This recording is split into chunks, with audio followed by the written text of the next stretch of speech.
Pastor, você fica toda semana agora falando sobre.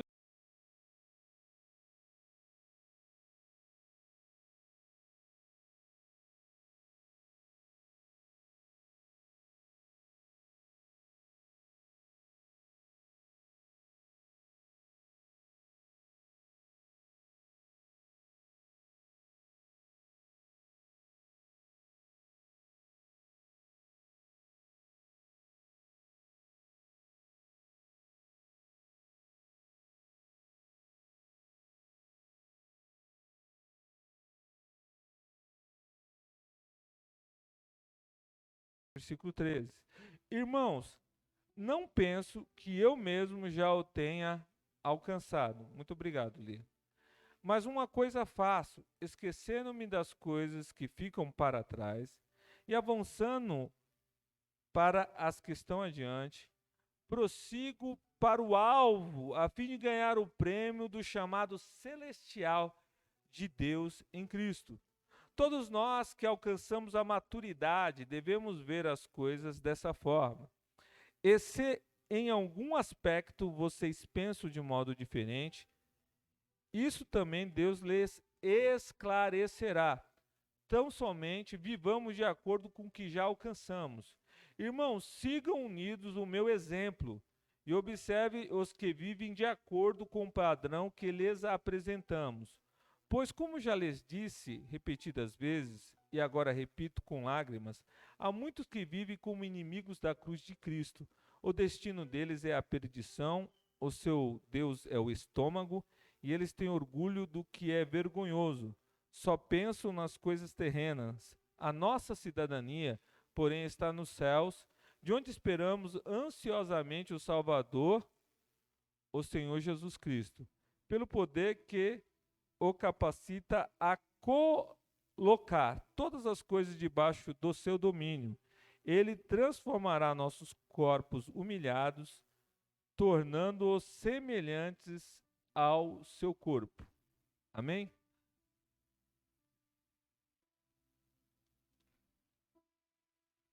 Em termos de poder do céu e graça divina, nós fomos tremendamente abençoados porque Deus nos alcançou. Se nós hoje somos cristãos, é porque houve uma intervenção de ordem sobrenatural e Deus fez com que o evangelho chegasse até mim e você. De nós, de mim e de vocês, simplesmente nós não seríamos salvos porque nós não queríamos saber de Cristo, de Deus e da salvação. A nossa natureza caída impedia que eu e vocês conhecêssemos a Deus, porque nós éramos filhos da desobediência. Nós éramos homens e mulheres totalmente adâmicos no sentido da queda. Porque antes da queda, Adão era um homem perfeito, que tinha capacidade de obedecer e desobedecer, e durante o período ele só obedecia, mas a partir do momento que ele desobedeceu, ele passou a ser um desobediente contumaz, ou seja, ele foi praticando a desobediência sempre. E ele transferiu isso para os seus descendentes, ou seja, para mim e para vocês. Por isso nós estávamos distantes. Só que Deus, ele decidiu mover-se em nossa direção, nos trazendo a graça, para que eu e vocês pudéssemos ser alcançados, para que eu e vocês, irmãos, pudéssemos ser agora crentes, para que a gente pudesse ouvir sobre Deus. E eu não estou falando, irmão, algo do tipo que Deus fez você ser crente na marra. Nós não, em termos de Bíblia, eu não acredito que a graça ela seja irresistível, no sentido de não permitir que você tenha escolha. Não, não é esse sentido da graça. A graça de Deus, ela vem até mim e vocês, e ela vem trazer a glória de Deus para mim e para vocês, e nós temos de também, irmãos, retribuir. A gente não pode resistir à graça, porque se eu resisto à graça, eu impeço que a graça me transforme. Mas se eu me humilho, ou seja, se eu me volto para a graça transforma a minha vida. Então, a graça ela vem até a mim, e quando ela vem até a mim, se eu der um passo, ou seja, se eu abrir o coração, a graça vem na minha vida e acontece um trabalhar maravilhoso. Ou seja, a graça vem e eu também colaboro. Eu não estou dizendo que eu alcancei a Deus porque eu quis. Não existe o querer do homem, porque o querer do homem é estar no pecado. Entretanto, quando a graça me alcança e eu recebo a graça, eu me uno com a vontade de Deus, porque a Bíblia diz que Deus quer que todos se sejam salvos, mas nem todos serão, porque nem todos se rendem à graça. E aí acontece na minha vida o que nós conhecemos como o nascer de novo, a transformação. O que acontece na minha e na sua vida é a oportunidade de sermos gerados novamente. Como eu expliquei na semana passada, na ministração, nós somos retirados de Adão, é cortado o nosso vínculo com Adão, porque Adão, após a queda, ele passou para mim e para vocês o estigma da desobediência. Eu e vocês éramos desobedientes contumazes. Mas o que aconteceu conosco depois que Jesus nos alcançou? Foi cortado o nosso vínculo com Adão e nós fomos então ligados a Jesus, o homem perfeito. Jesus, ele é um homem perfeito, que é o nosso exemplo a seguir. Jesus é aquele que eu e vocês podemos nos espelhar. E nesse ato de se espelhar em Jesus, nós vamos parecer com Jesus porque nós somos ligados a Jesus. De que forma? Adão, ele era o homem, o primeiro homem, né? O Adão, o primeiro Adão, ele é alma vivente, ou seja, ele deixou de ser um homem espiritual, perdeu a glória de Deus e se tornou apenas um homem vivente e dentro da desobediência. Mas Cristo, segundo 1 Coríntios 15, ele é o segundo Adão, que é espírito vivificante. Vivificante de que forma? A fazer o homem retornar para o estágio original que Deus havia lhe entregado. Porque Jesus, irmãos, ele foi um homem perfeito. Embora ele seja Deus pleno, verdadeiro, grandioso, glorioso, ele também é homem perfeito. E alguém vai falar, mas como isso? Isso é milagre e não se explica. E pasme, se Jesus não conseguisse ser Deus e homem ao mesmo tempo, perfeitamente, ele não seria Deus. Porque isso só Deus pode fazer. Só Deus pode fazer. A única coisa que Deus não pode fazer é contrariar-se a si mesmo, negar-se a si, entrar para o caminho do pecado, porque ele restringiu isso por causa da sua natureza. Agora, um milagre de ser homem verdadeiro e ser Deus verdadeiro, isso é plenamente possível, porque Deus tem um poder ilimitado. Jesus, sendo um homem verdadeiro, ele caminhou no nosso meio, mas ele não pecou, embora ele pudesse pecar. Ele, irmãos, tinha a capacidade de desobedecer e obedecer, e ele sempre escolheu obedecer. Ele sempre escolheu obedecer. Se eu não me engano, Hebreus 5:8 diz que, mesmo sendo filho, ele aprendeu a obediência por aquilo que ele padeceu. Então, ele aprendeu a obedecer mesmo diante das dificuldades. A Bíblia diz que ele, orando no Getsêmani, ele falava, Pai, se for possível, passa de mim esse cálice. O que significa uma oração como essa? A minha vontade não é morrer.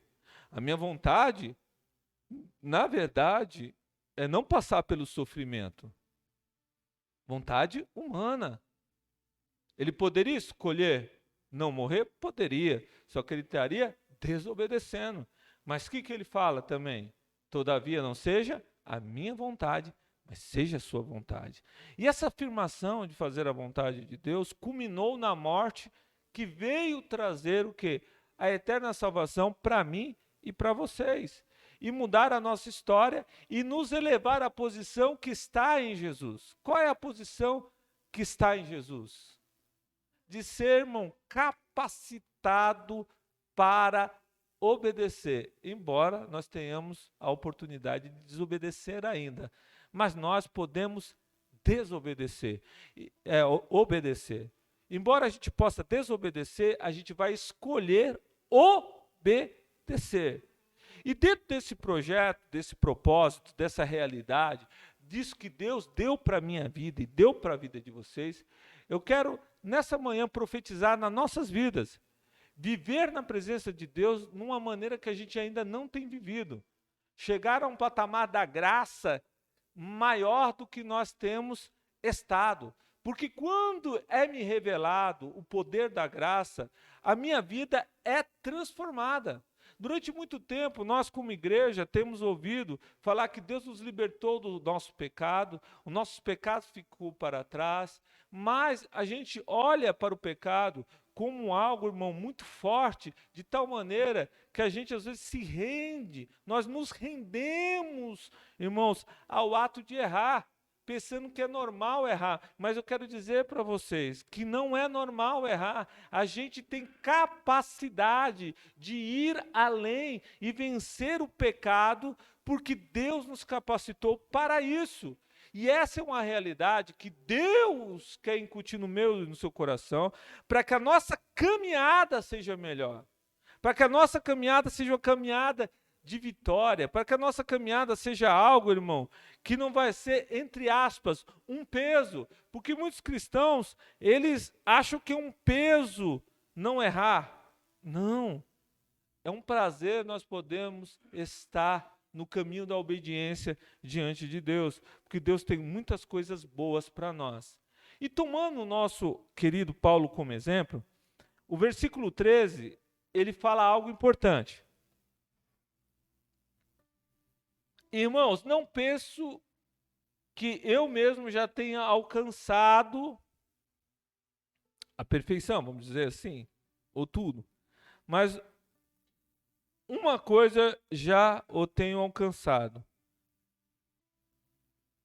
Irmãos, não penso que eu mesmo já tenha alcançado, mas uma coisa faço, esquecendo-me das coisas que ficaram para trás e avançando para as que estão adiante. 14. Prossigo para o alvo, a fim de ganhar o prêmio do chamado celestial de Deus em Cristo Jesus. O que o Espírito Santo me move a dizer para vocês, para nós essa manhã? Hoje, dia 17, hoje é isso? 17? 18? Hoje é dia 18. O Senhor Jesus, ele fala para você, ó, do dia 18 para trás, as coisas ficaram. E isso é importante você colocar na tua cabeça. O que ficou para trás, pastor? A sua ignorância, a sua incapacidade, as dificuldades, aquilo que você não estava entendendo está para trás. Porque Deus, ele quer te levar a um patamar maior e melhor.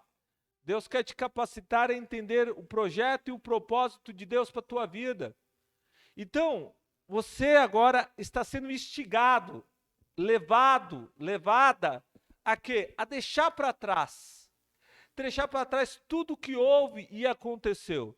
Não estou levando para você o ato de amnésia. Eu não estou falando que você deve esquecer as coisas no sentido de não lembrar. Você não tem amnésia, você lembrará de coisas passadas. Mas o seu coração tem que se fixar nesse momento que Deus está trazendo uma profecia de mudança na sua vida e para um futuro que Deus tem preparado para você diferenciado. Por que o futuro é diferenciado? Porque a Bíblia te exorta e me exorta deixar as coisas para trás. Esquecer é sentido de desprender-se dessas coisas com um objetivo. Não é esquecer por esquecer, não é deixar para trás por deixar, é ter um objetivo. E qual que é o objetivo aqui? É avançar adiante. O adiante de Deus é crescimento espiritual. O adiante é ter mais comunhão com Jesus. O adiante é se promover diante de Deus, a ser próximo e ir além. Qual é o fim de tudo isso? Por que você deve seguir adiante? Porque você deve agora seguir um padrão, um caminho, um caminhar cristão diferenciado. As coisas não acontecem na vida de muitos cristãos, porque muitos cristãos, eles vieram do mundo, estão na presença de Deus, mas se comportam como pessoas que, irmãos, estão caminhando com Deus, mas não buscam o crescimento espiritual. Eu não estou dizendo que a pessoa está fazendo coisas erradas, eu estou dizendo que a pessoa se torna alguém que simplesmente acha normal apenas ser abençoado com a ministração de domingo. Por isso que os nossos princípios da igreja, eles querem trabalhar na pessoa para a pessoa se diferenciar, a pessoa mudar o seu posicionamento e ela se tornar alguém mais íntimo de Deus. Em 2000 anos de história não mudou a maneira da pessoa crescer espiritualmente. A pessoa tem que se dedicar à oração, leitura bíblica, aplicação da Bíblia. E como disse a Priscila no início aqui, irmãos, tem de caminhar no propósito do jejum.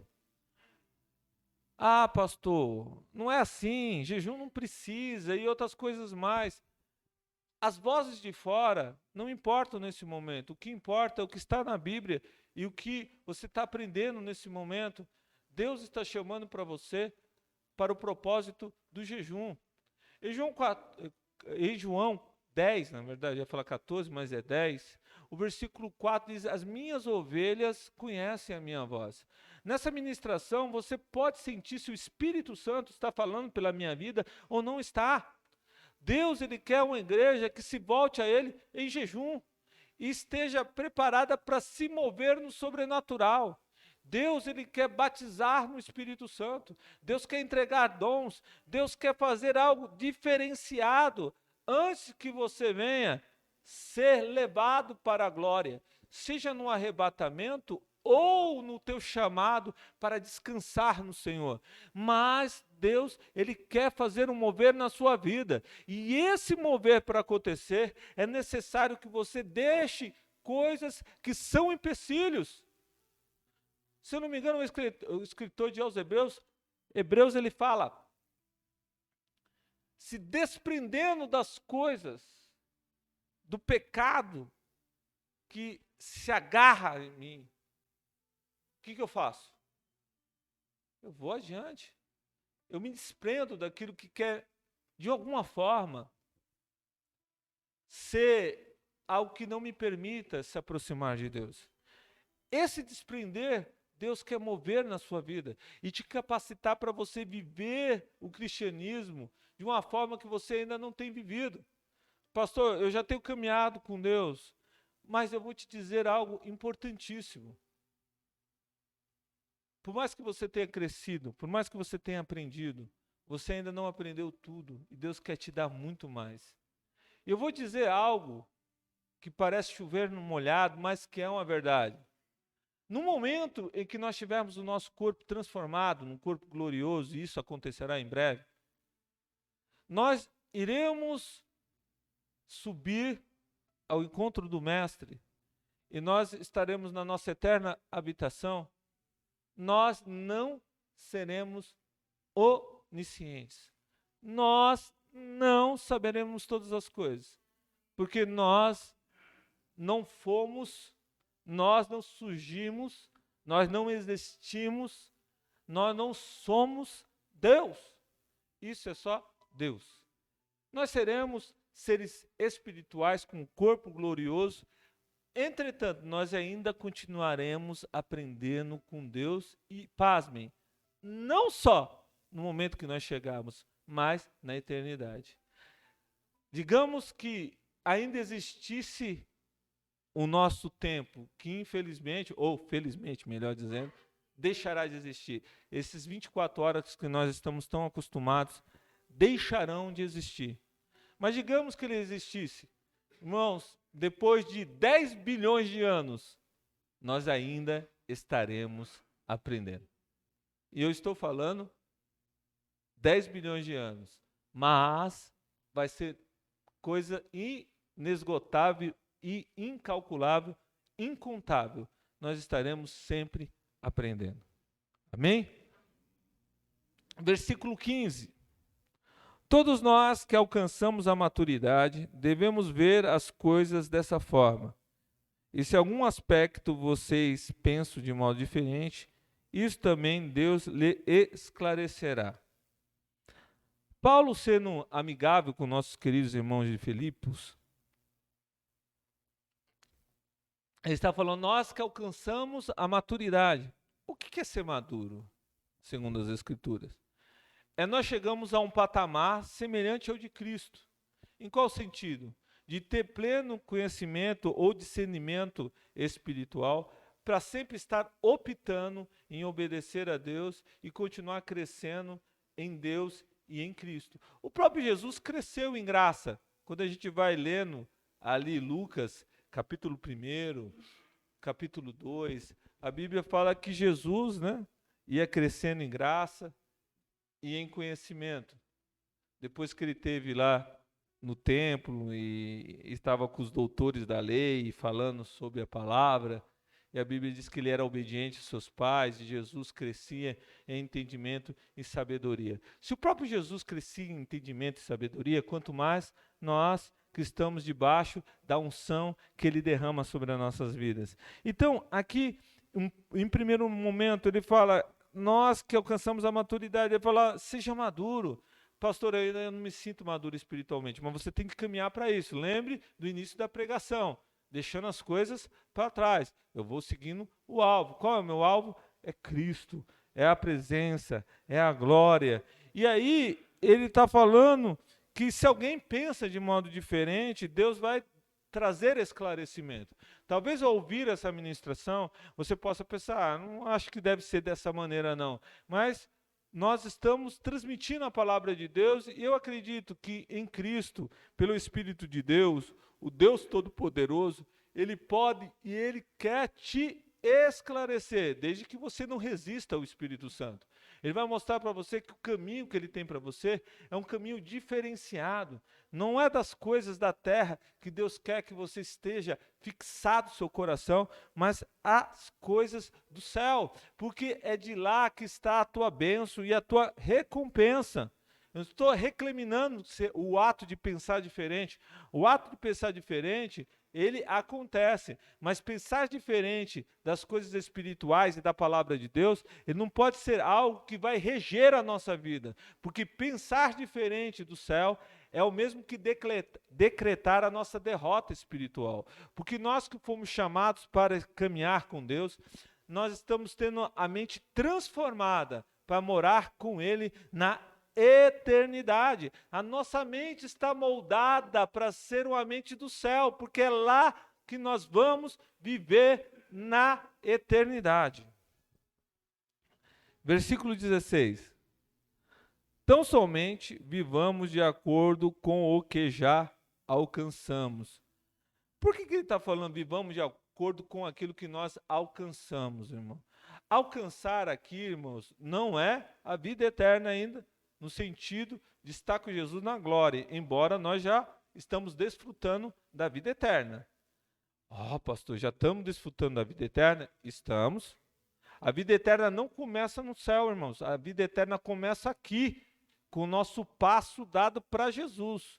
Nós já iniciamos a vida eterna no momento em que nós recebemos a salvação. Aqui ele está falando que nós devemos viver de acordo com o que já alcançamos. O que nós já alcançamos? A redenção em Cristo, o conhecimento da palavra, o perdão dos pecados, a graça redentora está sobre nós. Nós já recebemos a salvação e agora, irmãos, nós estamos influenciados pela palavra, entendendo que nós fomos capacitados, irmãos, para optar em obedecer a Deus durante a nossa caminhada terrestre. Escolher obedecer a Deus foi o que Deus nos entregou. Nós alcançamos já em Cristo o patamar de filhos e filhas de Deus. João 1:12. 10, né?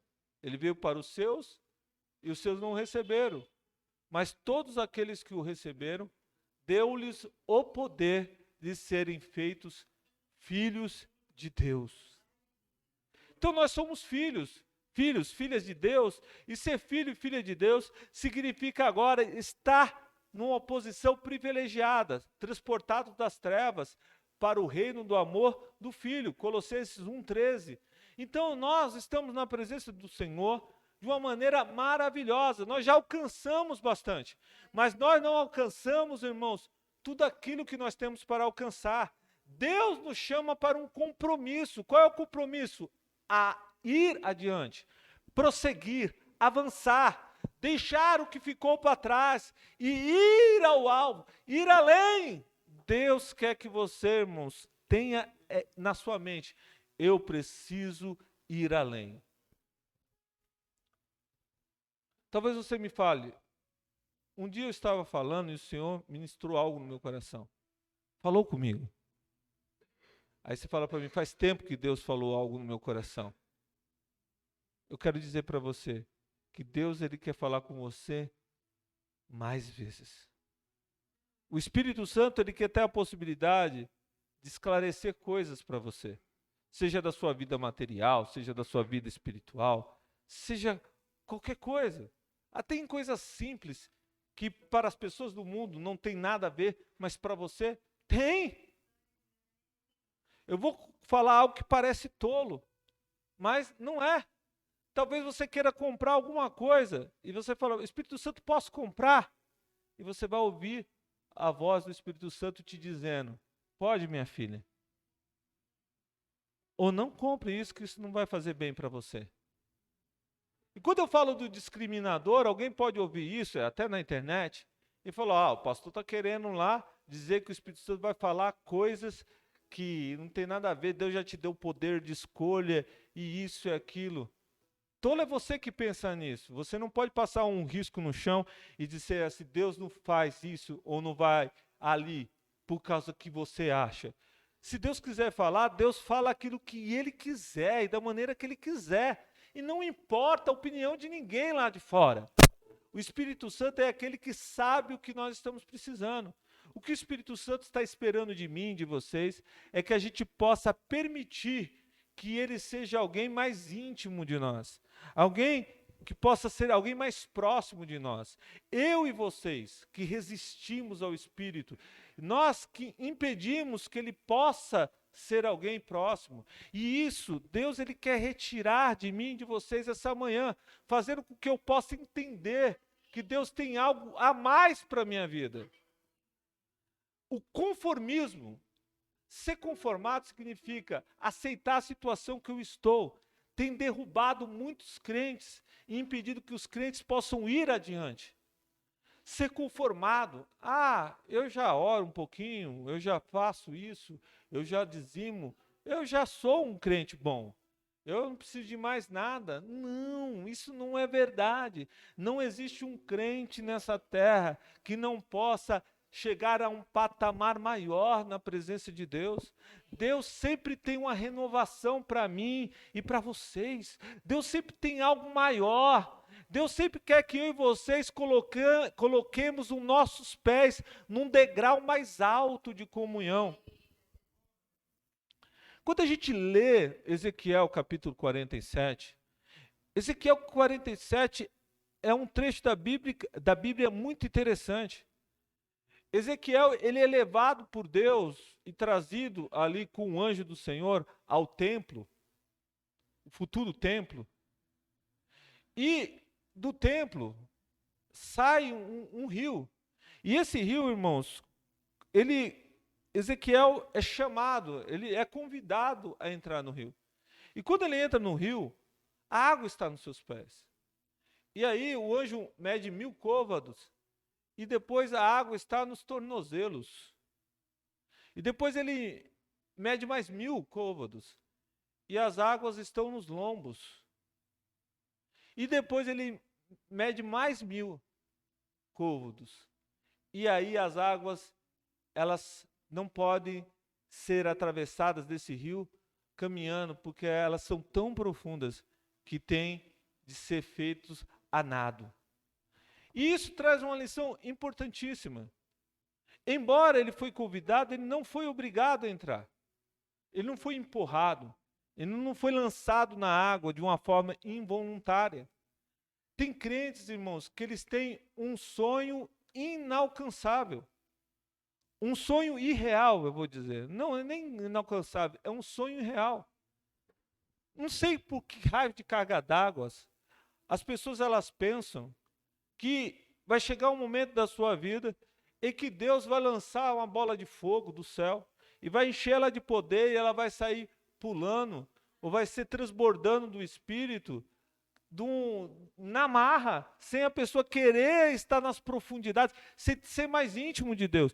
Tem pessoas que pensam que Deus vai fazer algo para mudar a apatia dela. A pessoa apática é uma pessoa, vamos dizer, que está totalmente alheia às coisas de Deus espiritual, não tem proximidade alguma, está deixando Deus de lado e Deus vai mudar isso na marra. Isso não acontece. Porque a graça de Deus, ela vem até você, mas você precisa retribuir.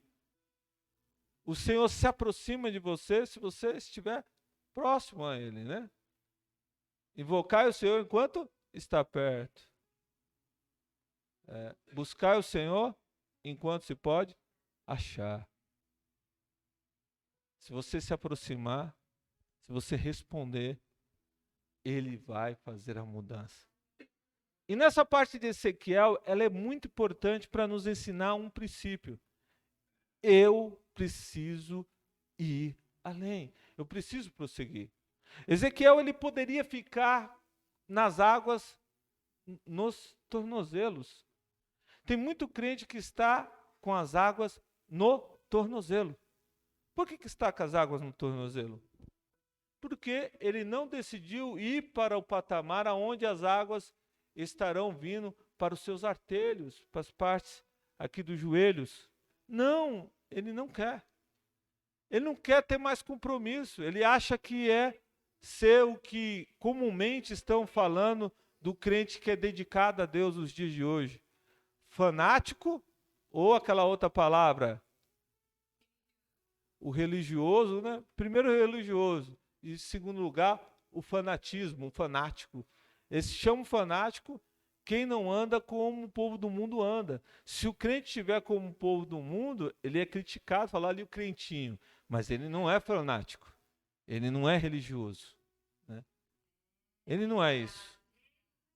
Mas quem quer mais intimidade, o que tem que fazer? Se mover.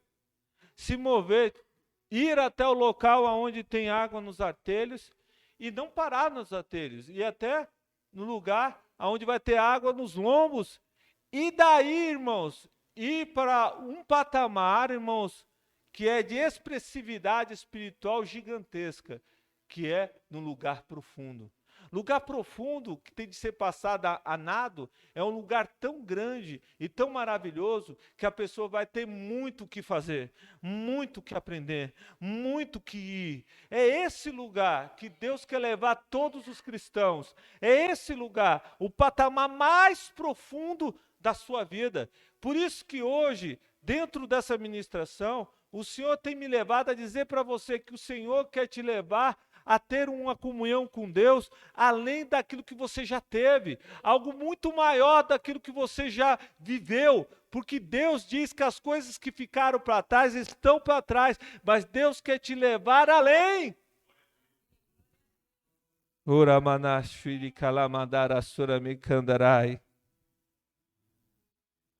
O versículo 17 diz: irmãos, sigam unidos o meu exemplo e observe os que vivem de acordo com o padrão que lhes apresentamos. Aqui é o apóstolo Paulo falando. Mas o apóstolo Paulo, nos nossos dias, está do lado do Senhor Jesus. Mas você tem o pastor Paulo. E aqui ele está falando, observe o padrão de vida desses que vivem de acordo também com aquilo que foi apresentado. Eu estou vivendo em Cristo e eu sou um exemplo para vocês. Sigam-me em Cristo, porque eu estou indo para o céu, estou levando a minha família e quero levar vocês comigo. E Deus preparando, vou levar mais pessoas comigo, juntamente para o céu, para entregá-los para Jesus. E aí ele diz, pois como já lhes disse repetidas vezes, e agora repito com lágrimas, há muitos que vivem como inimigos da cruz de Cristo.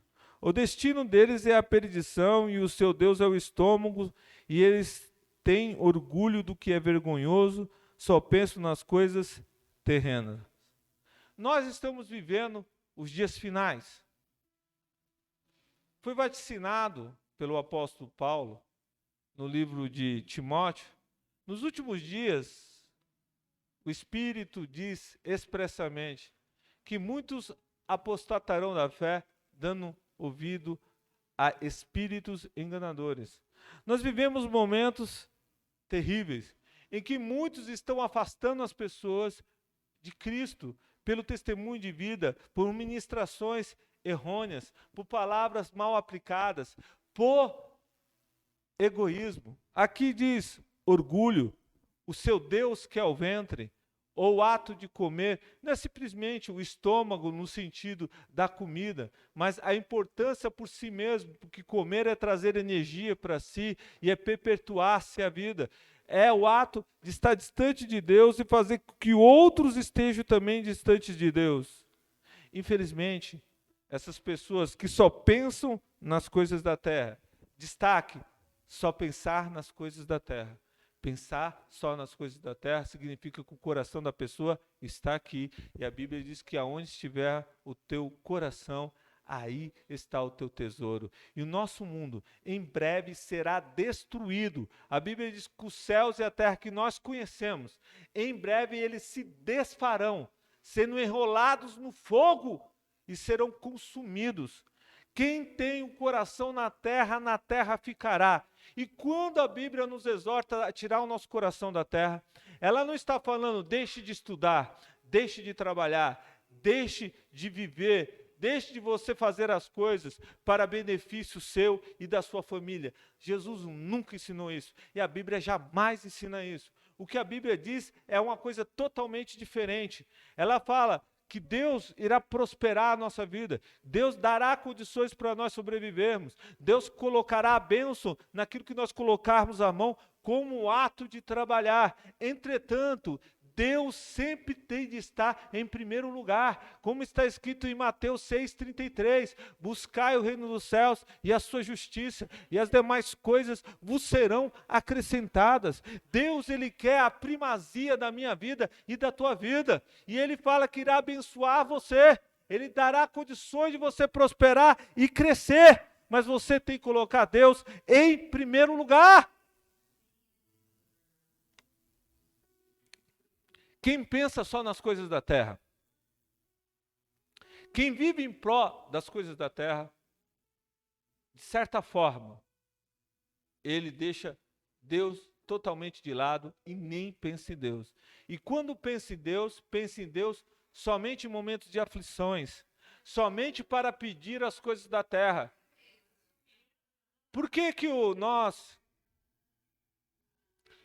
as pessoas que olham para o Evangelho,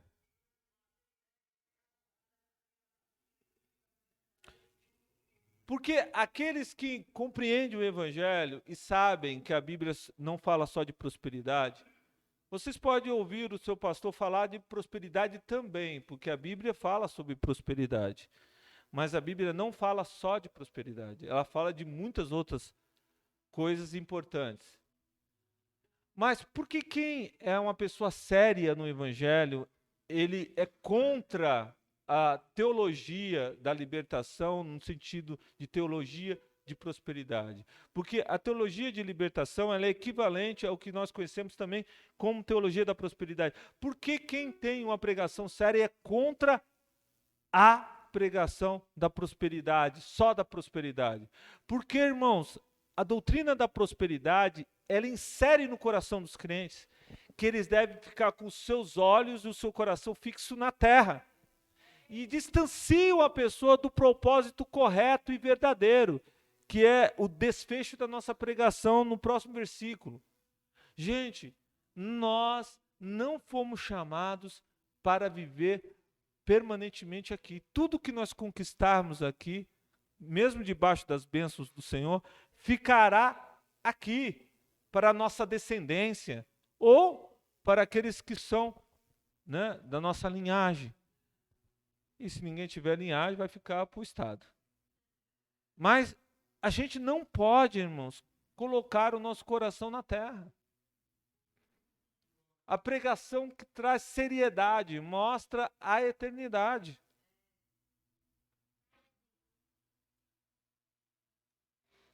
E se houver alguma pregação também que fala só da eternidade, falando para as pessoas esquecerem das coisas da terra, isso também não é uma pregação séria. Porque Deus nunca falou para nós esquecermos as coisas da terra no sentido de abandonarmos, por exemplo, a nossa família. A Bíblia diz que quem não tem cuidado dos seus é pior do que o infiel. Negou a fé. A Bíblia diz que quem não trabalha, não come. Eis o porquê que muita gente aí de um segmento doutrinário, um segmento dogmático e político tem ódio de crente. Por que tem ódio de crente? Porque a Bíblia ensina que quem não trabalha, não come. Para poder comer tem que fazer o quê? Trabalhar. Por isso que quem não gosta de trabalhar não pode ser crente. Porque crente tem que fazer o quê? Trabalhar. Vamos para o desfecho, que a hora já se foi. 21. Pelo poder... Não, 20, né? A nossa cidade, porém, está nos céus, de onde esperamos ansiosamente o Salvador, o Senhor Jesus, pelo poder que o capacita a colocar todas as coisas debaixo do seu domínio, ele transformará os nossos corpos humilhados, tornando-os semelhantes ao seu corpo glorioso. Paulo, ele faz o desfecho desse capítulo 3, falando aonde está a nossa cidade. A Bíblia Sagrada diz que a nossa cidade, ela vem do céu, a Jerusalém, mãe de todos nós. Em Gálatas está escrito isso. Aqui ele fala, é lá o nosso alvo de chegada. A Bíblia, ela exorta sempre os crentes, eu e vocês, que nós somos peregrinos, viajantes, forasteiros. E todas essas palavras diz que nós não pertencemos a esse mundo. Jesus, na oração sacerdotal, no capítulo 17 de João, ele fala, eles não são do mundo como eu também não sou do mundo. Eu e vocês não somos dessa terra, mas nós fomos escolhidos, fomos inseridos. Lembram? Colossenses 1,13, transportados das trevas para o reino do amor do Filho, nós fomos inseridos no reino do Senhor, no reino dos céus. E essa inserção fez com que eu e vocês fôssemos pessoas, nós somos pessoas diferenciadas. Agora nós pertencemos ao reino celeste, nós não somos daqui. E a Bíblia Sagrada diz que Jesus foi preparar lugar e ele vai voltar para nos levar.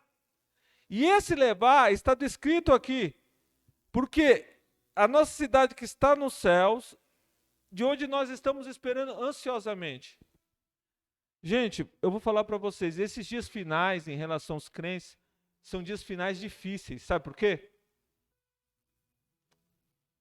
Tem muitos cristãos, crentes, que não anseiam a eternidade, que não desejam estar com Jesus, que nem pensam que a trombeta vai tocar, que olham o mundo e acham que está boa a situação no mundo.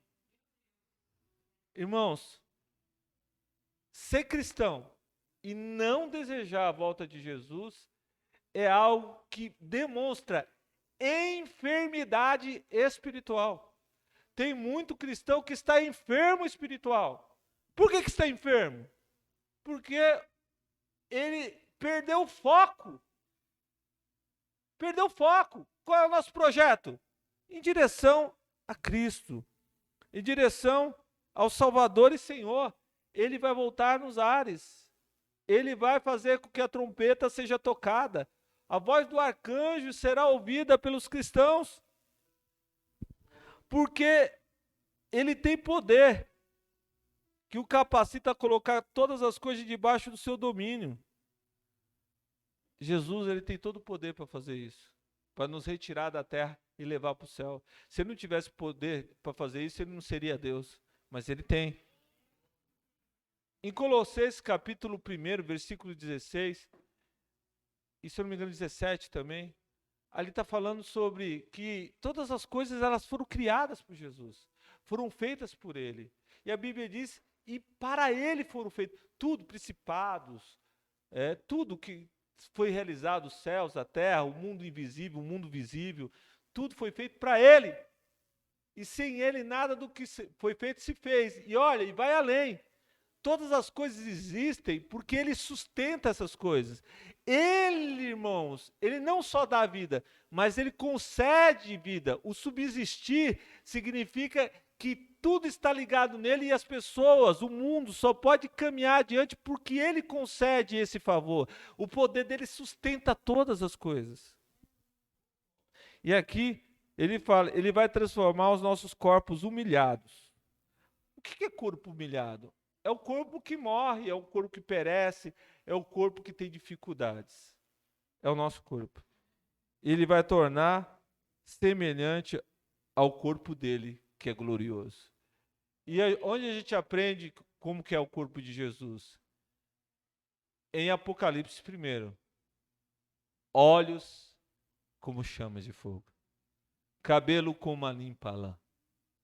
Rosto resplandecente como o sol. Ele estava vestido com a túnica talar, branca, linho fino, cinto de ouro, pés como latão reluzente. Nós vamos ter um corpo igual a esse. A única exceção é que o corpo dele é o corpo do homem verdadeiro, mas ele é Deus verdadeiro, onipotente, onisciente, onipresente. Isso nós vamos ter, não. Mas nós vamos ter um corpo glorioso, igual ao corpo dele. Amém? Glória a Deus. Encerrando a ministração, nós vamos orar. Gente, glória a Deus. Vamos clamar ao Senhor. Peça a palavra, mover na sua vida ainda mais. E eu também vou orar por cura, hein? Vou orar por cura e por libertação. Amém? Se você está com alguma enfermidade, o Senhor vai visitar você e vai te curar. Se você precisa de alguma libertação, o Senhor vai te visitar e vai te curar. Coloque a mão na sua enfermidade. Se você não está enfermo, mas você quer uma libertação de alguma coisa, põe a mão aí, Deus vai te libertar. Amém? Senhor, eu quero, nesse momento, trazer essa oração de cura. Eu quero repreender agora, no nome de Jesus, toda enfermidade. Senhor, visita, Senhor. Visita os rins, visita, Senhor, o pulmão, visita o coração, visita as veias, visita o pâncreas,